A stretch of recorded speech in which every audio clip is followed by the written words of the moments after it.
자, 우리 성경을 찾아봅니다. 오늘 57강째죠. 이러다가는 마태 28장까지 끝내게 되면 뭐 한 300강 정도 되겠. 아주 우리가 그 은혜 가운데서 천천히 생각해보는 그런 가운데 있습니다. 오늘은 마태 이제 5장 10절로 12절인데 물론 11절로 12절입니다. 이제 그 축복에 대한 내용인데 오늘 제목은 성도 또는 핍박 또는 축복이라고 하는 이런 그런 내용 안에서 우리의 신앙과 우리의 삶의 모습을 한번 생각해 보는 시간을 갖도록 하고자 합니다. 자, 우리 성경 본문 10절로 12절까지를 우리 한번 다 같이 한 목소리로 봉독합니다. 의를 위하여 핍박을 받는 자는 복이 있나니 천국이 저희 것임이라. 나를 인하여 너희를 욕하고 핍박하고 거짓으로 너희를 거스려 모든 악한 말을 할 때에는 너희에게 복이 있나니 기뻐하고 즐거워하라. 하늘에서 너희의 상이 큼이라. 너희 전에 있던 선지자들을 이같이 핍박하였느니라. 아멘. 이 말씀 속에서 이제 우리는 세 가지, 뭐, 그 중에서 오늘 특별히 이제, 우리가 뭐, 성도가 핍박을 받는데 왜 핍박을 받느냐, 또 어떤 방법으로 핍박을 받느냐, 세상이 핍박을 할 때 어떤 방법으로 핍박을 하느냐, 뭐, 이런 내용들 우리가 지난 시간에 살펴보았죠. 그냥 우리를 그냥 막, 힘들게 하고 어렵게 하고, 우리 뭐, 물론 이제 인터넷에 보면 여러분들 찾아볼 수 있을 것입니다. 예배하는, 그 예배당을 그냥 막 때려 부시고, 그 예배당의 문에다가 못질을 해가지고 못 들어가게 하고, 물론 그것도 다 핍박이죠. 다 그런 핍박입니다. 그런데, 우리가 더, 유의 깊게 생각해 볼 것이 뭐냐면, 정신적으로, 영적으로, 이 말이죠. 그래서 우리에게, 성도들에게 거짓말을 하고, 못된 말을 하고, 욕을 하고, 이러한, 것들이 핍박의, 그 종류 중에 있다라고 하는 것, 우리가 말씀을 드렸죠. 그래서, 여러분들이 보면 뭐라 그랬어요? 너희를 욕할 때, 또 욕으로 핍박하는 것이죠. 그리고 거짓말을 할 때, 그리고 너희를 거짓말로 거슬려서 모든 악한 말을 할 때, 이것이 바로 핍박의 방법이었죠. 그 중에서 이제 우리는 뭐냐면 이러한 핍박이 올 때 오늘 제목 중에서 뭐가 있습니까? 축복입니다. 어려움을 당하는데 축복이 있다라고 하는 것이죠. 좀 아이러니한 모습이죠. 우리는 그냥 승승장구하고 막 잘 되고 그래야 되는데 그러지 못하고 예수 때문에 어려움을 당하는데 무슨 축복이 있느냐 이 말이죠. 그 축복이 이제 12절에 있습니다. 이런 어려움을 당할 때 예수 때문에 이 말이죠. 나를 인하여 예수님께서 말씀하십니다. 나를 인해서 예수 때문에 진리 때문에 복음 때문에 이 말이죠. 우리가 이런 어려움을 당할 때 11절의 내용과 같이 어려움을 당할 때 12절에서는 뭐라고 그러느냐면 기뻐하고 즐거워해라. 근데 참 제가 늘 지금 마태 5장을 강의를 하면서 여러분들에게 늘 이야기를 하죠. 제가 이 마태복음을 공부할 때 약 한 30년 전쯤이었다. 30년 전에 공부했던 그런 내용들, 그리고 마태복음을 지금 한 3번 정도 강의를 했다라고 이렇게 말씀을 드렸는데 이전에 강의했던 그런 어떤 내용이나 공부했을 때 그런 느낌과 지금은 전혀 다릅니다. 지금 전혀 달라요. 옛날에는 너희들이 이 모든 어려운 고통을 당하고 핍박을 당할 때 기뻐하고 즐거워하라라고 하는 이 말씀에 그냥 저는 뭐랄까요? 이제 배우는 어떤 입장에서 이렇게 기뻐하고 즐거워해야 한다라고 하는 어떤 그런 쉽게 말하면 이론적인 아니면 마음에 담을 수 있는 기억할 수 있는, 그리고 남에게 알려줄 수 있는, 그리고 이것이 진리다라고 또 다른 사람들이 말하는 것보다 좀 더 색다른 어떤 말을 해줄 수 있는 그런 어떤 능력이 된다라고 하는 것, 이런 것들로만 생각을 하면서 기뻐하고 즐거워하라. 이것이 그렇게 이제 인식이 되곤 했었다는 것을 지금 느낍니다. 근데 지금은 이 말씀이 이 어려움이 올 때 기뻐하고 즐거워한다라고 하는 게 심각하게 어렵다라는 것을 느낍니다. 야, 도대체 이렇게 이 어려움 속에 기뻐하고 즐거워할 사람이 도대체 누가 있을까? 도대체 어떤 사람이 이럴 수 있을까라고 하는 제가 이제 이 설교를 이제 오늘 이제 뭐 설교를 해야 되죠. 그러니까 지난 주간 이제 한 주간 동안에 쭉 설교를 다시 읽고 한 3번 정도를 읽어보는데 첫 번째 읽을 때는 굉장히 충격이었어요. 예전에 제가 이제 뭐 한 30년 전에 이 마태복음을 공부했다, 뭐 마태 강해를 벌써 이제 뭐 이전에 2번 했고 지금 3번째다 뭐 이런 말을 쭉 했는데 마태복음을 읽어보면서 이 기뻐하고 즐거워하라는 이 말씀처럼 이번에 이 주간에 읽어봤던 이번의 말씀처럼 충격이었던 적이 없어요. 이 말이 무슨 말인지 잘 몰랐어요. 근데 이 말씀 기뻐하고 즐거워하라는 이 말씀이 굉장히 큰 충격으로 다가왔어요. 우리가 이미 이제 조금 이따가 말씀을 또 드리겠지만 야고보서도 이미 우리는 배웠습니다. 시험과 어려움과 환난 속에서 우리는 인내하고 참고 기뻐해야 한다라고 하는 것이 야고보서의 대주제인데 오늘 이 마태 5장 11, 12절이 바로 야고보서 5장의 내용의 전체의 어떤 완전한 줄기입니다. 가장 핵심 줄기입니다. 자, 기뻐하고 즐거워하라. 하늘에서 너희의 상이 크다. 그리고 너희의 전에 있었던 선지자들도 너희가 당한 지금의 그런 어떤 어려움과 핍박과 고통을 예전에도 이 선지자들이 믿음의 선배들은 다 이렇게 당했다 이 말입니다. 자, 이때 뭐라고 그랬어요? 너희의 상이 크다라고 그랬고요. 두 번째는 뭐예요? 하늘에서 너희의 상이 크다. 그리고 너희들은 선지자의 어떤 그런 상을 받는다라고 하는 그런 모습이 그런 어떤 의미거든요. 한번 봅시다. 하나님의 자녀로서 자격을 얻었지만 그렇다고 한다면 이제 우리가 어떤 실력을 얻고 어떤 자격을 얻고 어떤 기술을 얻었으면 세상에서 야 뭐 내가 이제 그 능력을 나타낼 수 있고 그래서 어떤 인정을 받고 그래서 세상 사람들이 나를 뭐 쉽게 말하면 나를 스카우트 해줄 정도로 그런 어떤 자격을 그리고 어떤 인정을 받아야 되는데 지금은 그렇지 못하죠. 오늘 예수님의 말씀 다시 말하면 하나님의 자녀의 자격을 얻었으면 오히려 세상에서는 예수 때문에 그리고 진리 때문에 어려움을 당하게 되고 멸시를 당하게 되고 핍박을 당하게 될 것이다 라고 하는 것입니다. 그래서 우리가 왜 핍박이 오는지도 여러분들에게 이미 앞에 전 2시간을 통해서 말씀을 잘 드렸죠. 바로 이럴 때 너희들은 뭐하라? 실망하지 말거라. 그리고 좌절하지 말거라 라고 하는 하나님의 음성을 듣습니다. 자, 이 말이 처음에 하나님의 쉽게 말하면 영의 은혜 그리고 하나님의 영에 대한 어떤 추구하는 간절함 갈망 이런 것들이 없을 때는 이 말씀이 별로 그렇게 크게 느껴지지 않았어요. 그런데 제가 다시 공부를 하면서 여기까지 이 세 줄을 읽으면서 굉장히 큰 충격을 받았고 참으로 하나님의 그 은혜에 대해서 어떤 색다른 여기서 좌절하지 말라고 그랬고 실망하지 말라고 그랬고 거기에 대해서 절대로 쉽게 말하면 지지 말라 시험에 지지 말라라고 이렇게 주기도문에도 말씀을 하셨는데 과연 그럴 수 있을까? 인간으로서 그럴 수 있을까라고 하는 그런 어떤 너무 연약한 내 자신의 모습을 보면서 아니면 인간의 모습을 보면서 하나님 앞에 참 큰 충격을 받았던 지난 한 주간이었습니다.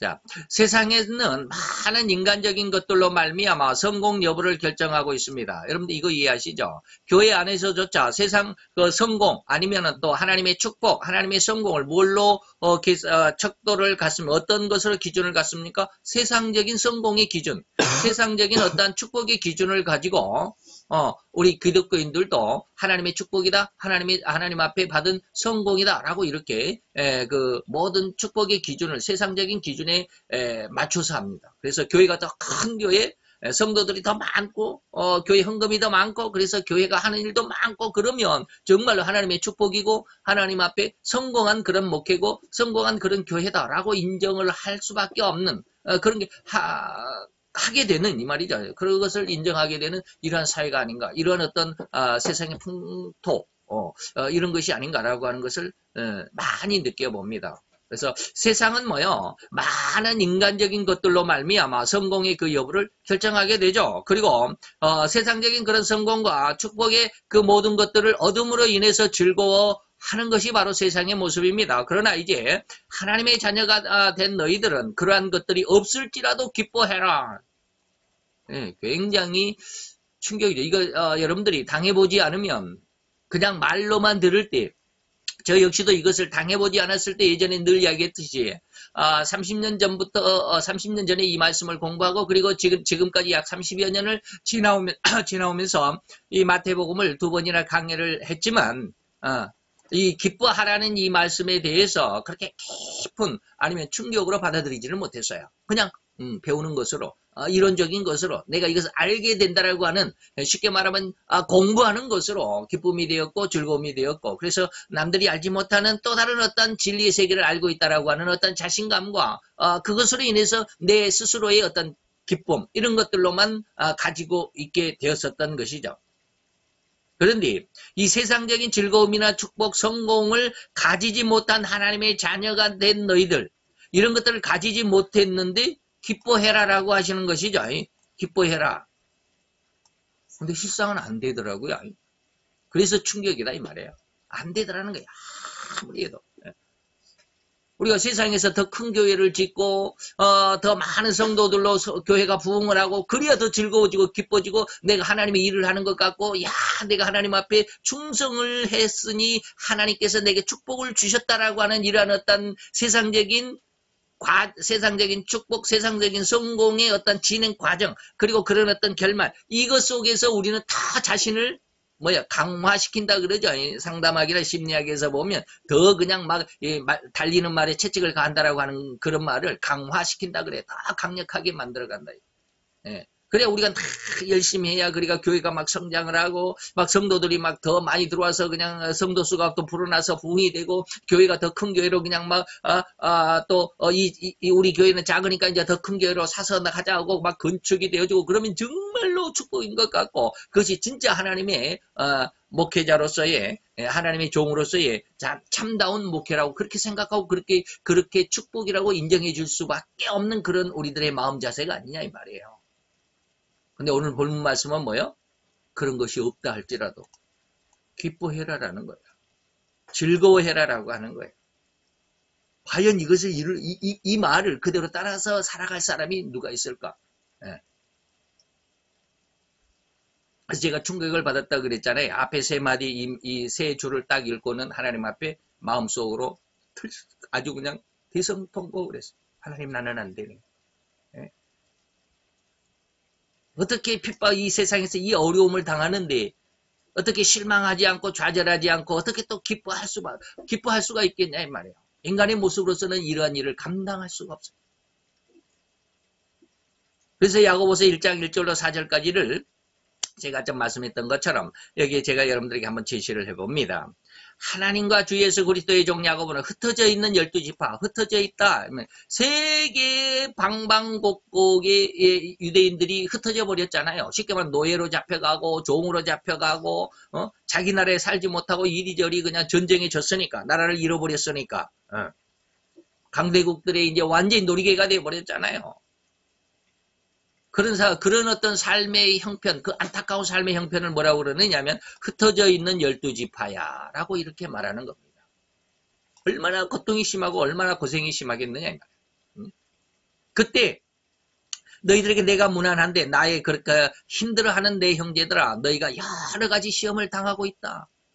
나라가 없으니 여기저기 노예로 잡혀가고 종으로 잡혀가고 사람 대접을 못 받고 인격의 대우를 못 받는 너희들 세상에서 성공이라고 하는 것 세상에서 축복이라고 하는 것 그냥 글로만 읽어볼 수밖에 없고 그 성공이나 축복이라는 것은 전혀 현실 속에서 느껴보지 못할 수밖에 없는 그 안타까운 너희들아 이 말이에요.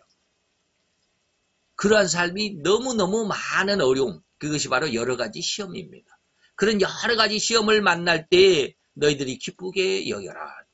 기가 막히잖아요. 이런 어떤 고통 속에서 어떻게 기쁘게 여길 수 있습니까?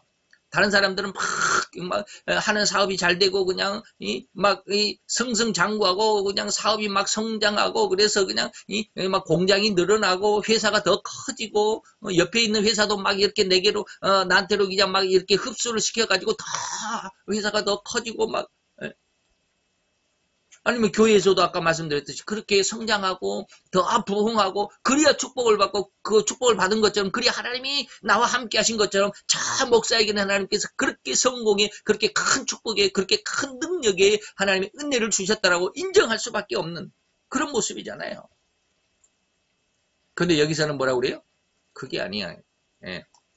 여러 가지 시험이야. 너희들이 삶 속에서 옆 사람은 막 승승장구하는데 너는 계속 쭈그러들잖아. 계속 실패하잖아. 계속 너는 더 낮아지고 그냥 아주 저 산 꼴짝이 산 봉우리로 올라가는 것이 아니라 산 꼴짝에 내리쳐 박히는 나락으로 떨어져 아주 추락해버리는 이러한 상황 속에만 내 입장은 그럴 수밖에 없는 그런 상황 속에 있는 사람들에게 오늘은 뭐라고 그래요? 너희들이 기쁘게 여겨라. 기가 막히잖아요. 이거 기쁘게 여길 사람 저는 한 사람도 없다고 생각합니다. 한 사람도 없어요.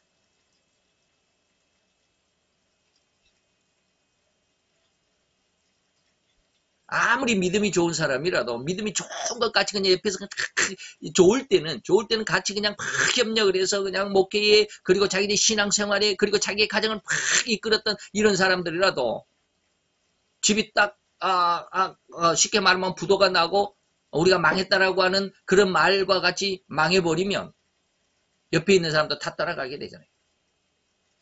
과연 그들이 옆에서 뭐라고 말할까? 야, 너 정말로 하나님 앞에 축복이. 지금 욥을 한번 생각을 해보세요. 제가 이따가 이제 그런 말은 욥은 이야기는 안 나오겠네. 욥은 그 엄청난 하나님의 축복의 삶 가운데 있을 때 옆에 있는 사람들이 다 그를 축복을 했습니다. 그에게 다 칭찬을 했습니다. 그런데 그가 사단의 어떤 시험이죠. 우리는 다 알고는 있지만 그때 당시에 그 사람들은 몰랐을 겁니다. 그래서 그냥 가정이 10명의 자녀가 한순간에 그냥 다 죽임을 당하고 모든 재산이 도적들에게 다 빼앗기게 되고 그리고 욥 자신도 그냥 얼마나 심한 병에 걸렸든지 그 가까운 우리가 요즘 말하는 절친 베프 절친들도 그가 욥인 줄 알아보기 힘들 정도로 완전히 몰골이 상하게 되는 이런 상황 속에 있을 때 그 친구들은 뭐라고 그랬냐? 욥을 칭찬했을까? 야, 욥아 너 지금 하나님의 축복 가운데 있어. 하나님이 너를 지금 너의 하나님의 가장 강력한 은혜와 축복의 일로 속에 너희를 지금 하나님께서 너를 이끌어가고 있어라고 이렇게 말한 사람이 있었을까? 한 사람도 없었어요. 빌닷과 소발과 엘리바스 이 세 사람이 찾아와가지고 얼마나 욥을 공격하고 얼마나 욥을 책망을 했는지 모릅니다. 그들은 정말로 신앙적인 말씀으로 신학적인 말로 그리고 신앙생활 속에 신앙적인 윤리적인 말로 욥을 얼마나 공격했는지 모릅니다. 그들의 말은 단 한마디도 틀린 것이 없었습니다. 그런데 결과를 딱 보면 하나님이 그들의 말을 한 번도 받아들인 적이 없어요. 그들의 말을 하나님께서 오히려 죽음의 조건으로 내겁니다. 네가 만약 회개하지 않으면 너희 세 사람 만약에 욥에게 용서를 받지 못하면 나도 너희들을 용서하지 않는다. 만약에 욥이 너희들을 용서하고 너희들을 위해서 사죄의 제사를 나에게 올린다면 내가 그때 너희들을 용서하마라고 욥의 욥기서의 마지막에 보면 그렇게 기록이 되어 있잖아요. 그 고통과 괴로움 속에 있을 때 그것이 하나님의 섭리 속에 하나님의 축복이라고 하나님의 은혜라고 말할 사람 단 한 사람도 없어요. 왜 그럴까요? 세상에 누는 모든 세상의 사람들은 그 눈에 보이는 모든 것들의 성공과 축복을 뭘로 본다? 세상적인 성공의 세상적인 축복의 기준으로 보기 때문에 그렇습니다. 왜 그럴까요? 다 죄인이기 때문에 그래요.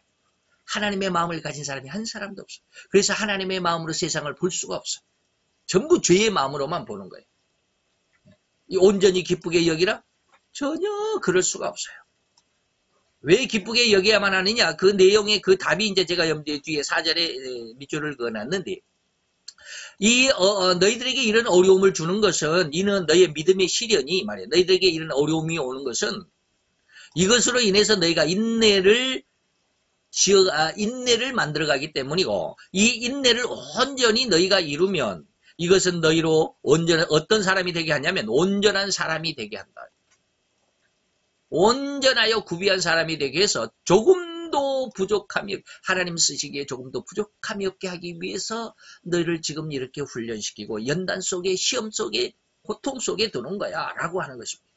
참으로 이 4절에 인내를 온전히 이루라 하신 이 말씀의 의도가 무엇일까 깊이 생각해 보아야만 할 것입니다. 이거 파란 글씨는 제 견해를 이제 여기다 다시 받은 은혜를 집어넣었다 그랬잖아요. 까만 글씨는 예전에 30년 전에 제가 공부하면서 기록한 내용이고요. 파란 것은 요즘에 제가 다시 한번 설교를 재작성하면서 당시 느낌, 지금 현재 느낌을 그대로 이 말씀 속에 첨부시킨 것입니다. 자, 곧 이러한 하나님의 시험을 끝까지 참고 인내함으로 그 결말은 뭐라고 그랬어요? 4절이라고 그랬습니다. 인내를 온전히 이루게 된다면 너희에게는 어떠한 축복이 있어요? 온전하고 구비한 축복. 조금도 부족함이 없는 그런 축복이 있게 될 것이다 라고 하는 것입니다. 그래서 이 4절을 통해서 진실로 하나님께서 성도에게 대한 하나님의 의도를 정확하게 파악할 수 있게 된다. 곧 이렇게 인내를 온전히 이루었다고 인정할 수 있는 사람을 제가 구약에서 두 사람을 여러분들에게 한번 제시를 해보겠습니다. 첫째는 요셉이고 두 번째는 어떻습니까? 두 번째는 다윗입니다. 그래서 요셉과 다윗을 한번 간단하게 다 말씀드리면 시간이 넘어가니까.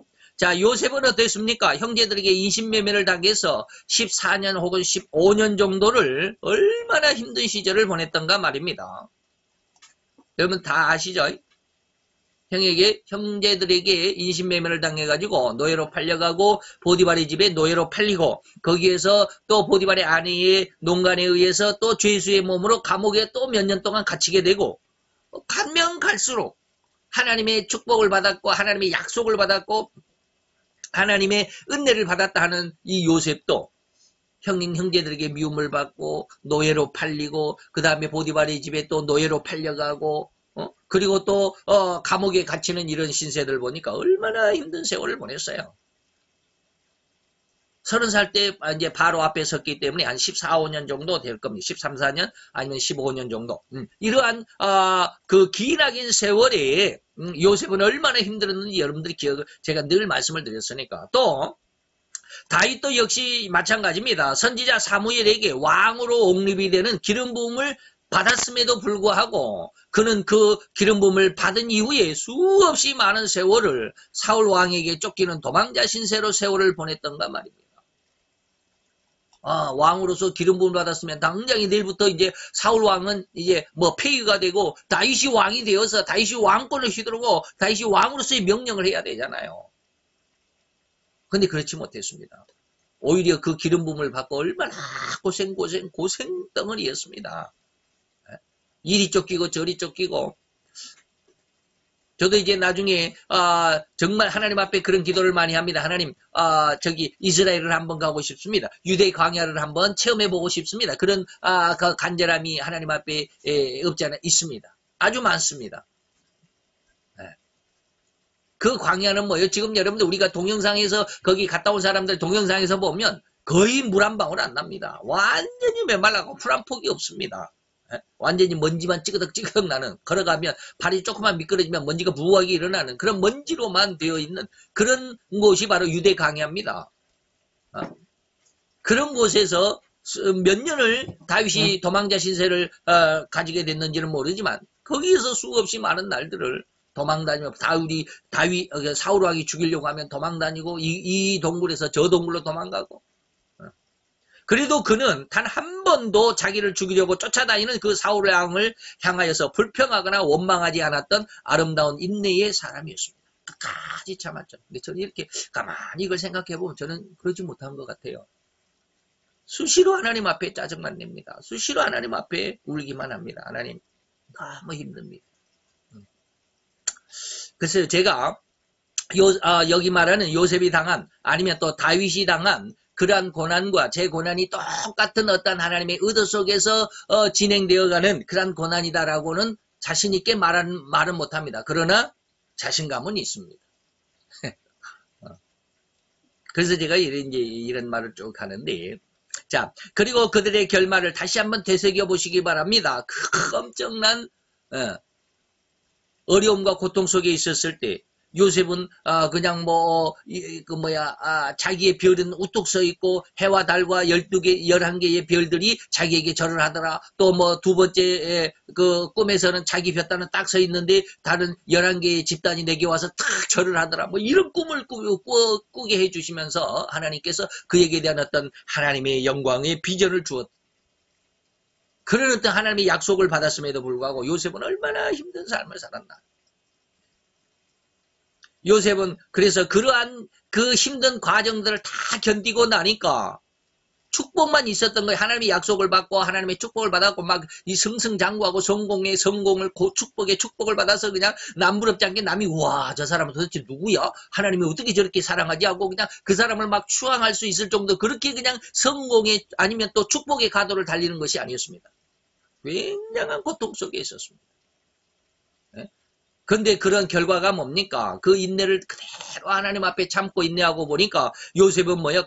그때 당시 최고 강대국이었던 애굽이라고 하는 나라에 뭐가 됐어요? 총리가 되었지 않느냐 이 말이에요. 다윗은 흩어진 유대를 하나로 통일을 이룬 통일 왕국의 통일 왕, 초대 왕이 되었지 않았던가 이 말이에요. 이것이 하나님이 주시는 오늘 축복입니다. 뭐라고 그래요? 기뻐하고 즐거워하면 이 어려움 속에 이 고통 속에서 기뻐하고 즐거워하면 너희에게 큰 상이 있게 될 것이다라고 하는 하나님의 약속이 바로 이 말이에요. 그래서 기뻐하고 기뻐하라 하심이 단순하게 기뻐하는 것은 아니에요. 그냥 우리가 생각하는 그런 단순함의 기뻐함이 아니에요. 뭐래요? 펄쩍 뛸 듯이 기뻐하고 즐거워한다라는 말입니다. 근데 저는 아직은 이렇게 안 되더라고요. 저희 스승 목사님은 그랬다고 그래요. 어려움이 올 때마다, 시련이 올 때마다 하나님 앞에 늘 감사했다고 그래요. 하나님 감사합니다. 나에게 더 큰 어려움을 주십시오. 그러나 이 어려움 속에 빠져가지고 그냥 코를 빠뜨려가지고 하나님 나 죽겠습니다. 이렇게 실망하지 않고 그런 실망함이 아니라 오히려 더 큰 하나님의 은혜와 축복 속으로 내가 연단되어 나올 수 있도록 하나님 더 큰 은혜 가운데서도 내가 이겨낼 수 있는 믿음을 주십시오. 이렇게 기도하셨다고 그러던데 저는 그런 기도가 잘 안 나와요. 너무 힘들더라고요. 그래서 기뻐하고 뛸 듯이 기뻐하고 뛸 듯이 즐거워한다라는 것이 바로 오늘 기뻐하고 기뻐하라 하시는 그런 말씀입니다. 오버조이, 조이가 아니라 그냥 오버조이. 기쁨이 넘쳐난다. 그래서 너무 기뻐서 가만히 있을 수 없다라는 그러한 기쁨이라는 말이 아니겠느냐 이 말이에요. 우리에게 어려움이 닥치고 환난이 닥칠 때 세상을 원망하거나 실망하여 코를 빠뜨리지 말고 오히려 즐거워하라. 원망하거나 실망하거나는 저는 물론 조금 그런데 안 하려고 많이 한데 코를 빠뜨리지 말라고 하는 말은 정말로 하나님 앞에 이건 안 되더라고요. 저는 왜 실망을 너무 많이 하거든요. 하나님 앞에 너무 힘들어 하거든요. 기뻐하라고 즐거워하라고 그러셨는데 이 말이 안 되더라고. 이 말씀을 순종이 안 되더라고. 너무 힘들어요. 살아가는 삶의 한순간순간이 너무 한숨밖에 안 나와요. 물론 제가 삶의 현장 속에서는 그런 걸 다 드러내지 않습니다. 내 마음에 있는 것을 다 드러내면서 그냥 저기 사무실에 나가서 그냥 힘들어하고 그런 모습은 보이지는 않아요. 그 속에 같이 웃고 그들에게 그들의 마음을 평안하게 해줄 수 있는 농담도 잘하고 그렇다고 해서 아주 그냥 정말 음담패설 같은 그런 농담은 하지는 않지만 아주 농담도 하고 그들을 잘 맞춰줄 수 있는 그런 말을 잘 합니다. 그러니까 잘 쉽게 말하면 저는 친화력이 그렇게 크다거나 많다거나 친화력이 크지는 않지만 그러나 그들에게 관계가 서먹하지 않도록 그렇게 잘 하고는 있습니다. 그럼에도 불구하고 그들이 없을 때 나 혼자만 있을 때는 계속해서 힘들어집니다. 하나님 왜 이러십니까? 내 마음속에서 끊이지 않아요. 내 영혼 속에서 이런 삶을 살아야 되나? 그러면서 요즘에 느낀 게 바로 이것이 육신적인 삶이고 세상적인 삶이고 영적인 삶이 이것이고 저런 것이다라고 하는 것을 명확하게 지금까지 제가 그런 걸 눈에 이 말씀을 드렸는데 이게 명확하게 구분되어지는 그런 느낌을 받은 적은 없었어요. 근데 이번에 느끼는 게 그거예요. 요즘 한 2주간 전부터 육신의 삶이 이거구나. 이것이 육신의 삶이고 이것이 영의 삶이구나. 이게 명확하게 구분되어지고 또렷해지는 느낌을 받습니다. 예전에 이런 느낌은 없었거든요. 그래서 요즘에 보면 무엇이 육신이고 무엇이 영이구나라고 하는 그런 말을 분별할 수 있을 것만 같아요. 그것은 너희에게 이미 하나님의 자녀라는 인증이 있었기 때문이다. 이 말이 이해가 됩니까? 우리가 힘들어질 때, 이 세상에서 현실적으로 너무 고통을 받을 때, 힘들어질 때, 물론 내가 돈을 많이 못 벌어서 힘들고 어려운 것만은 사실이죠. 근데 그렇게 내 삶의 주위에, 그리고 내 삶의 방식과 내 주위의 어떤 모든 환경들이 나를 힘들게 할 수밖에 없는 이것이 뭡니까? 내가 게을러서만은 아니에요. 내가 직장을 얻지 못해서만은 아니에요. 예, 이것이 이제 제가 여러분들에게 조금 이후에 이렇게 이제 파란 글씨로 조금 있죠. 이런 것을 조금 말씀드리고자 하는 그런 부분이 다 말씀드리지는 못하겠지만 조금 말씀드리려고 하는 거예요. 다시 말하면 네가 하나님의 아들이기 때문에 그래요. 네가 하나님의 딸이기 때문에 그래요. 그래서 세상이 너희를 미워하는 증거이기 때문에 너희가 세상에서 이렇게 힘들어하신다. 그래서 요한복음 15장 19절에 예수님께서 뭐라 그랬어요? 너희가 세상에 속했으면 세상이 자기의 것을 사랑해서 너희는 뭐요? 세상에서 승승장구하고 잘 될 것이다. 이게 지금 뭡니까? 누가복음 4장에 나오는 예수님의 40일 금식 후에 사단이 나와서 세 번째 시험을 했잖아요. 이 모든 천하만국의 그 권세와 그 영광 말이에요. 천하만국의 권세와 영광을 내가 너희에게 줄게. 우리는 지금 그 속에서 살아갑니다. 그것을 얻으려고 노력하고 애쓰고 발버둥칩니다. 그리고 그것을 세상의 천하만국의 그 영광과 그 모든 권세를 얻기 위해서 이렇게 남을 속이고 남에게 피해를 주면서도 내가 잘 돼야 되겠다라고 하는 이런 생각밖에 없어요.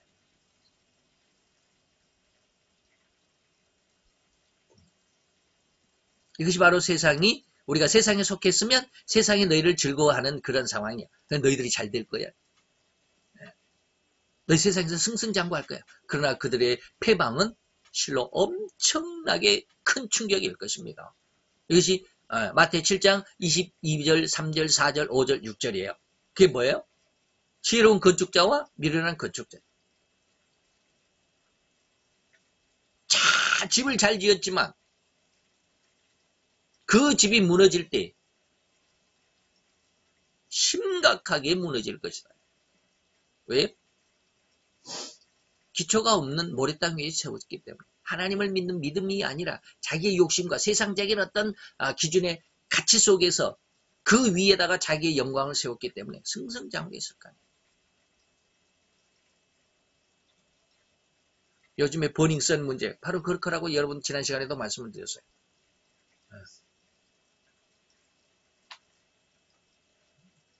그 버닝썬의 그 주인공이 그냥 외국계까지 나가가지고 그 어마어마한 유명 인사들의 그 잔치에 가가지고 그냥 거기에서 그 거의 핵심 인물처럼 그냥 막 그렇게 했을 때 그 주위에 거기에 따라갔던 두 사람이 있었죠. 누구?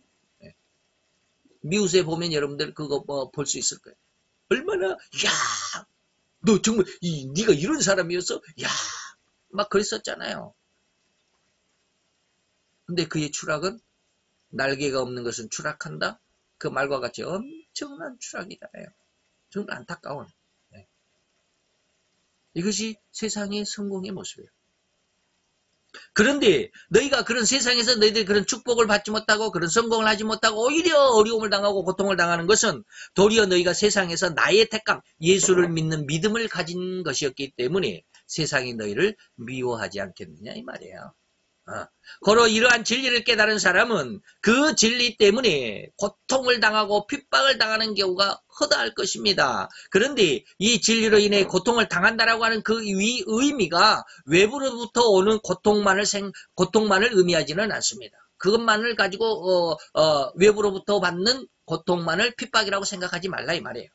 오히려 내가 진리를 알고 나니까 이제 이 세상의 모든 삶의 방식과 생활의 방식 전체가 완전히 총체적으로 잘못된 삶이라는 것을 깨닫게 됨으로 인해서 이제는 그러한 삶을 살아가지 않겠다라는 어떤 믿음의 결심, 이것이 너무나도 간절해서 이 세상의 방식을 따르지 않기로, 세상의 모습으로 살아가지 않기로 결심한 그 마음과 그러한 삶의 방식이, 잘 들어보세요. 잘 이해를 하셔야 됩니다. 이 뒤에 말이 스스로 이러한 고통으로 치달아가게 만든다라는 것이다.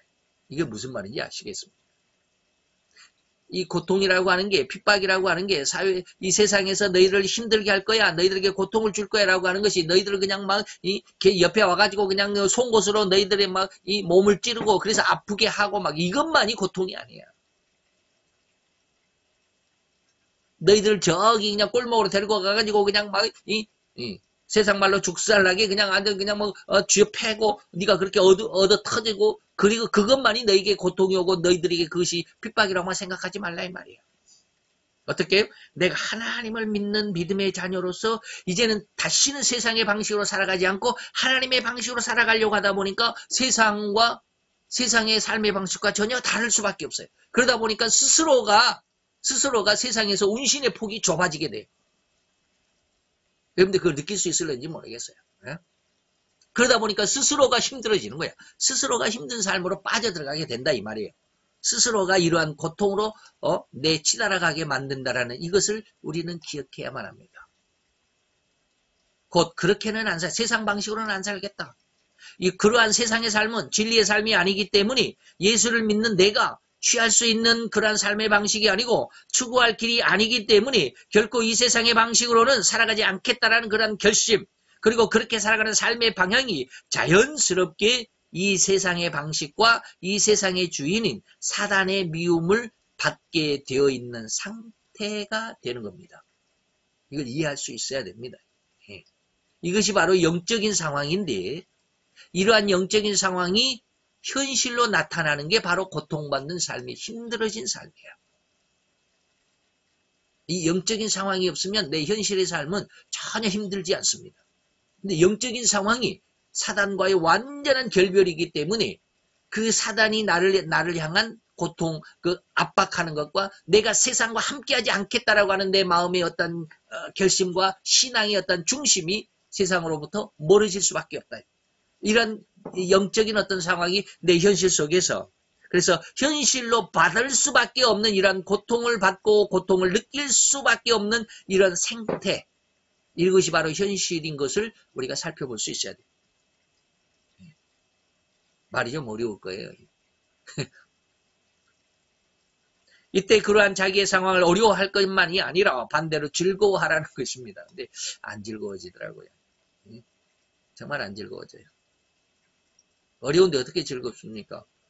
저도요, 저희 친구들 카톡방이 있어요. 저 친구들. 제가 뭐 제 자신을 자랑한 건 자랑하려고 하는 말은 아니지만 그래도 고등학교 다닐 때는 선두 그룹은 아니었어요. 선두 그룹은 아니었어요. 뭐 1등부터 10등 안에 이런 선두 그룹은 아니었어요. 최고 잘했을 때가 이제 9등이었으니까 선두 그룹은 아니었지만 중간에서의 선두 그룹은 됐어요. 항상 20등 이하로 쳐져본 적은 없어요. 114명? 120명 정도 되는 곳에서 20등 이하로 내려가 본 적이, 15등 이하로 내려가 본 적이 없어요. 거의 11등, 12등, 13등, 여기서 왔다 갔다 했어요. 앞으로 치고 나갈 수가 없더라고요.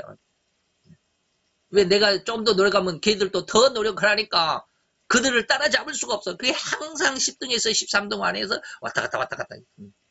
왜 제가 이런 말을 하느냐면, 제가 10등에서 13등 안에 있으면 내 뒤로는 60명, 우리 반이 60명이니까 내 뒤로 더 많을 거 아니에요. 그래서 한 50명은 있을까, 45명에서 50명은 있을 거 아니에요. 근데 그런 그룹 안에 있었던, 내 뒤에 있었던 애들이 지금은 저보다 더 현실적으로는 잘 살아요. 네?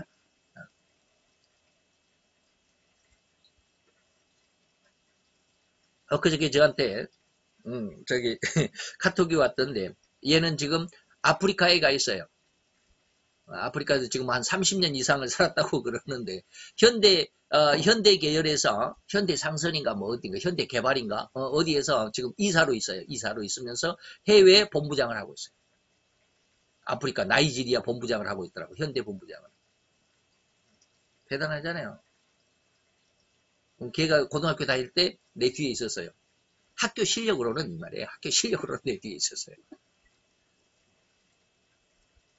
근데 걔들은 그렇게 이제 잘 되잖아요. 그리고 저희는 공고 출신이기 때문에 그때 당시에 이제 같은 동기들 중에 거의가 다 사장이에요.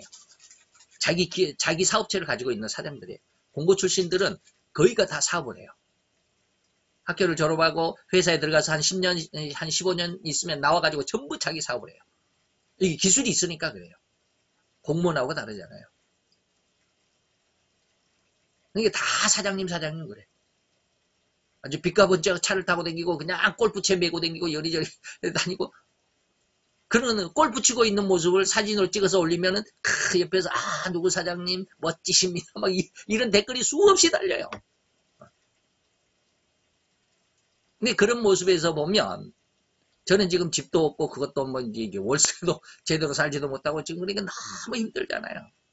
그래서 솔직히 말해서 제가 제 고등학교 동창들 카톡에는 잘 댓글을 안 달아요. 저 자신조차도 위축이 되더라고요. 그런데 오늘 하나님의 말씀은 뭐예요? 그런 네 그런 상황이 어려워질 때 즐거워하라. 근데 현실적으로는 그렇게 안 즐거워진다 이 말이에요. 안 즐거워지더라고요.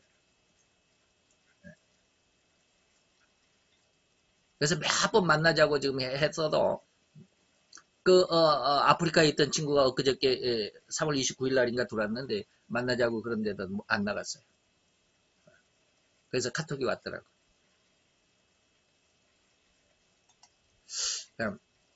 안 즐거워져요. 힘들고요. 어려워요. 영의 은혜가 완전히 성숙되어질 때야 비로소 즐거워질 거라고 저는 봐요. 저희 스승 목사님처럼 완전히 그런 은혜가 있어야 즐거워지는 거예요. 핍박이 올 때 하나님 앞에 감사가 나타나는 거예요. 근데 지금 현재 저는 그게 기쁨이 되고 즐거우면 안 되더라고요. 나도 이제 그러한 하나님의 은혜 안으로 있음으로 인해서 내가 이렇게 어려워진다라고 하는 것을 이해할 수 있어야 되는데 이해는 하는데 그러게 내가 어려울 때 내가 고통을 당할 때 나는 하나님의 아들이었구나 라고 하는 증명이 서는 거예요. 그래서 제가 여러분들에게 몇 번 제가 얘기를 했는데 제가 처음에 암을 진단받고 나서 하나님 앞에 눈물로 감사하고 눈물로 하나님 앞에 기뻐했던 기도가 한두 번이 아니에요. 그 한 두 달은 하나님 앞에 날마다 하나님 앞에 눈물로 하나님 앞에 감사. 하나님 내게 암을 주셔서 감사합니다. 이런 기도 지금 기도 일기에 보면 그대로 적혀 있어요. 너무 기뻤어 그때는. 왜? 내가 하나님의 아들이라고 하는 증거구나. 그래서 이 병 속에서도 하나님이 나를 지켜주신다는 하나님의 약속이구나. 이것이 막 그때 당시에는 믿어지니까 하나님 앞에 눈물로 기도했던 적이 한두 번이 아니에요.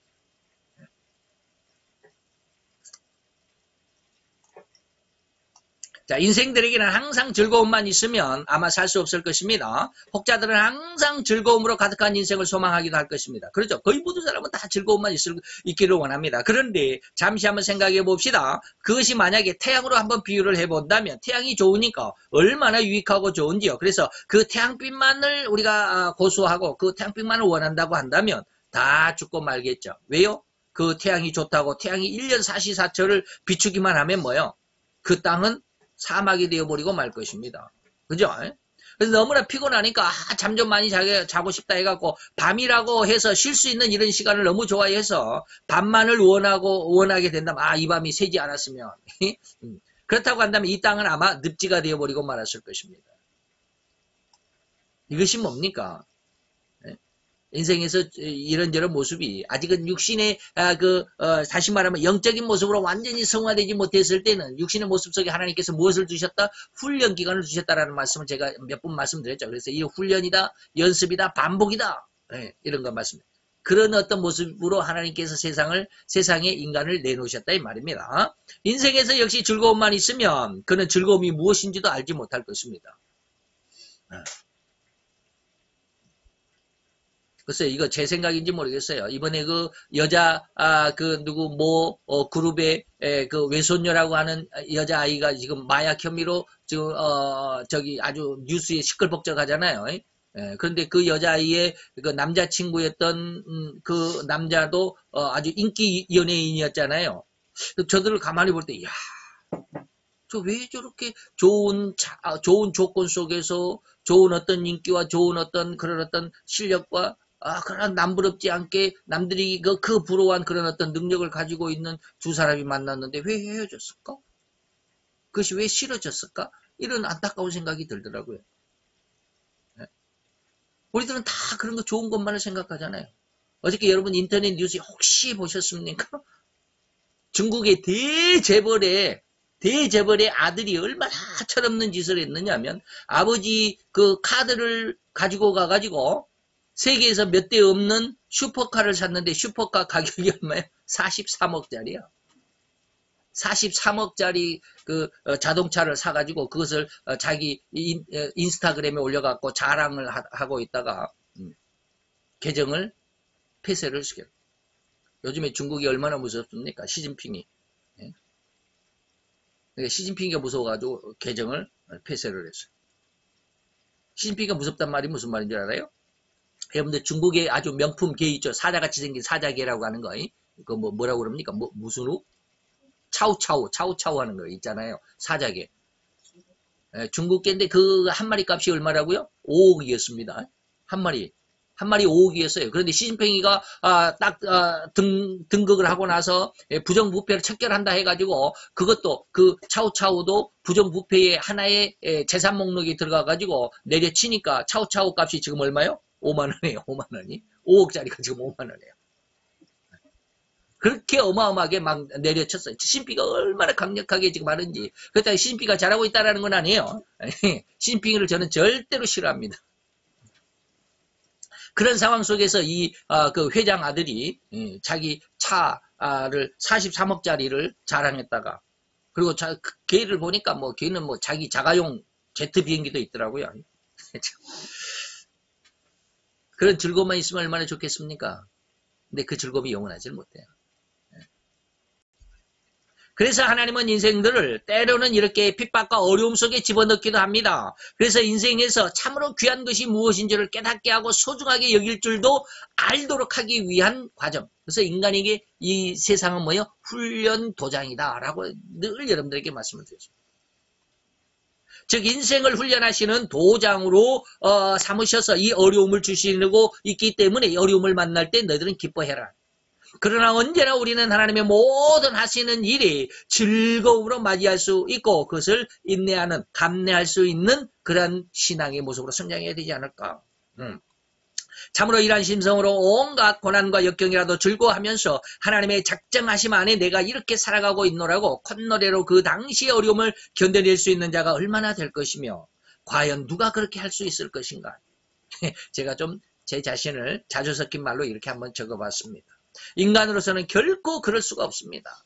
어려움을 기뻐할 사람이 없어요. 아예 그러한 마음이나 그러한 심정이 있을 것이라는 것을 상상조차 하지 못하고 살아가는 사람이 더 많을 것이고 또 그렇게 그런 삶을 살다가 죽어가는 사람이 거의 인류의 태반입니다. 이 핍박에 얻을 수 있는 하나님의 축복이 두 가지입니다. 첫째는 하늘에서 상이 크다라고 하는 것이죠. 그래서 천국의 자녀들을 할지라도 그들에게 주어진 하나님의 상은 각양각색이고 천차만별입니다. 그래서 어느 날 갑자기 제가 이렇게 힘든데도 하나님 앞에 그런 생각을 하나님 도대체 내 상급은 하나님 앞에 얼마나 클까요? 내 주위에 제가 알고 있는 이렇게 목회에 성공을 하고 아주 그냥 떵떵거리고 잘 살아가는 이런 사람들의 이런 어떤 목회자들 목사님들 이런 목사님들과 그런 사람들의 그 상급과 비교해서 제 것은 얼마나 될까요? 그렇게 하나님 앞에 비교해 보면서 자신감을 얻었어요. 왜? 그 사람들의 모습을 제가 봤거든요. 단언컨대 그 사람들은 영적인 모습이라고 할 수가 없었거든요. 하나님의 상급은 각양각색이고 천차만별입니다. 천국에서 이 백학용 목사에게 주실 하나님의 상급은 저는 크다고 생각을 해요. 물론 뭐요? 노망은 뭐요? 뭡니까? 착각은 노망의 지름길이라고 그랬지만 제가 지금 착각 속에 있는지는 모르겠지만 즉 천국에 입성하는 구원은 다 마찬가지입니다. 누구나 다 구원은 가능합니다. 예수를 믿는 믿음 안에서. 그러나 그 구원에 따른 상급은 이렇게 다릅니다. 상급은 다릅니다. 구원은 다 똑같지만 상급은 다릅니다. 그런데 그러한 상급 중에서 가장 큰 것이 뭡니까? 우리는 전도의 상급이라고 그러잖아요. 그런데 여기에서는 이 핍박을 받는 사람들에게 주어지는 상이 가장 큰 상급입니다. 한때 예수님이 이 핍박을 받은 사람을 위하여 하나님의 우편 보좌에 앉아 계시다가 벌떡 일어난 적이 있습니다. 누구? 스데반의 순교의 사건 때. 스데반이 보라 하나님의 우편 보좌에 서이신 예수님을 그리스도를 내가 보고 있다라고 그렇게 고백하잖아요. 얼마나 이 스데반을 하나님이 기뻐했으면 예수님조차도 앉아있는 의자에서 벌떡 일어나서 그 스데반을 기뻐했을까 이 말이에요. 그는 예수 때문에 생명을 바치는 순간이었습니다. 그때 예수님이 그 스데반을 영접하기 위하여 하늘 보좌의 자리에서 벌떡 일어나신 것입니다. 이제 마지막 결론 봅시다. 이제 이렇게 상급의 가장 큰 원인이 뭡니까? 핍박을 당할 때라는 것을 우리가 이제 알았지 않습니까? 그렇다고 한다면 이후로 우리들에게 이제 오는 모든 핍박을 원망하거나 눈물로 담당할 것이 아니라 오히려 즐거워하면서 기뻐하고 펄쩍 뛸 듯이 좋아할 수 있는 그런 신앙으로 좀 성장했으면 좋겠습니다. 저도 지금 아직도 그렇게 안 되지만 이런 신앙이 있구나. 이것이 바로 인간의 최종 종착역이구나. 결승점이구나 라고 하는 것을 꼭 기억을 해 주셨으면 좋겠습니다. 기도합시다. 할렐루야 주님, 오늘도 여호와의 은혜와 은총을 감사를 드리나이다. 주의 영광 앞에 있는 아름답고 귀한 이 한 시간 위에 주님 함께 하셔서 하나님께서 우리를 더 사랑하셨기에 아버지님 하나님이 인간이 아버지님 결코 알지도 못하고 깨닫을 수도 없을 만큼 연약한 저들의 지혜 속에서만 아니라 인간이 결코 알 수도 깨달을 수도 없을 만큼 광대하고 크신 하나님의 그 지혜 속에서 우리를 이렇게 어려움 속에 두시기도 하셨나이다. 우리는 그것을 이해를 잘 못하지만 하나님은 이러한 과정을 통해서 하나님이 원하시는 온전하고 구비하여서 부족할 것이 없는 완전한 인간으로 만드시기를 원하셨다라고 하는 것, 오늘 주님의 마음, 주님의 뜻을 우리에게 알려주셔서 이 뜻 안에 우리로 성장하게 하여 주옵소서. 결국엔 승리할 수 있는 귀한 주님의 아들로 딸로 성장케 하여 주옵소서. 예수 그리스도의 이름으로 감사와 기도드려 싸움나이다. 아멘.